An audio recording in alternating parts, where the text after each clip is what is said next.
Delhi स्फोटातील car doctor उमर मोहम्मदच चालवत असल्याचं झालं स्पष्ट। उमरच्या आईचे डीएनए मृतदेहाशी जुळले।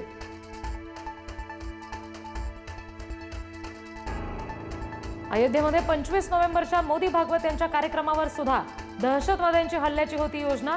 रुग्णालय आणि गर्दीची ठिकाणं दहशतवाद्यांच्या रडारवर, मात्र साथीदार पकडले गेल्यानं प्लॅन गडबडला।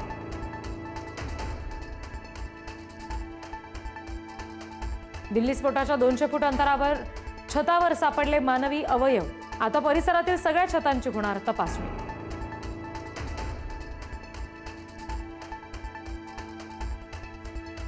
माझा घातपात करण्याचा रचलेला कट चेष्टेचा विषय नाही। मुख्यमंत्र्यांनी या प्रकरणामध्ये गांभीर्यानं लक्ष घालावं, जरांगेंची मागणी। तर धनंजय मुंडेंच्या चौकशीसाठी जरांगे आक्रमक।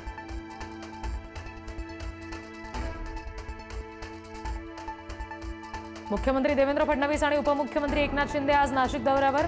सिंहस्थानच्या 5700 कोटींच्या कामाचं होणार उद्घाटन।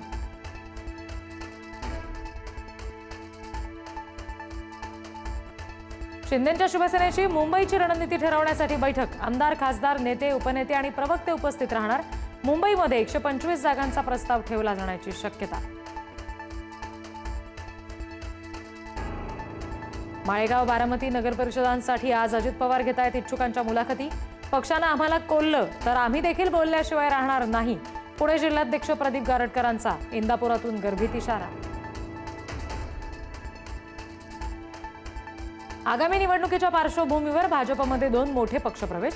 तानाजी सावंत यांचे बंधू शिवाजी सावंत तसंच शरद पवारांच्या राष्ट्रवादीचे सुभाष पवार भाजपात जाणार। प्रदेशाध्यक्ष रवींद्र चव्हाणांच्या उपस्थितीत पक्षप्रवेश। स्थानिक स्वराज्य संस्थेसाठी महाविकास आघाडीने सुद्धा फासे टाकले। महाविकास आघाडी राजू शेट्टींसोबत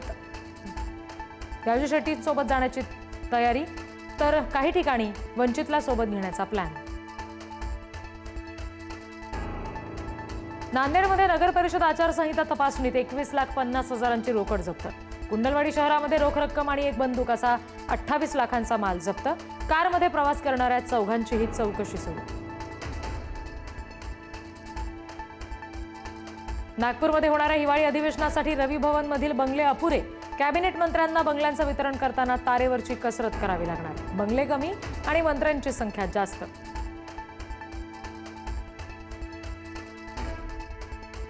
बाटलीत आत्मा बंद करतो असं सांगणारा भोंदू मांत्रिक अखेर कोल्हापूर पोलिसांच्या ताब्यात। स्मशानभूमीत किशोर लोहार या भोंदू मांत्रिकानं केली होती अघोरी पूजा।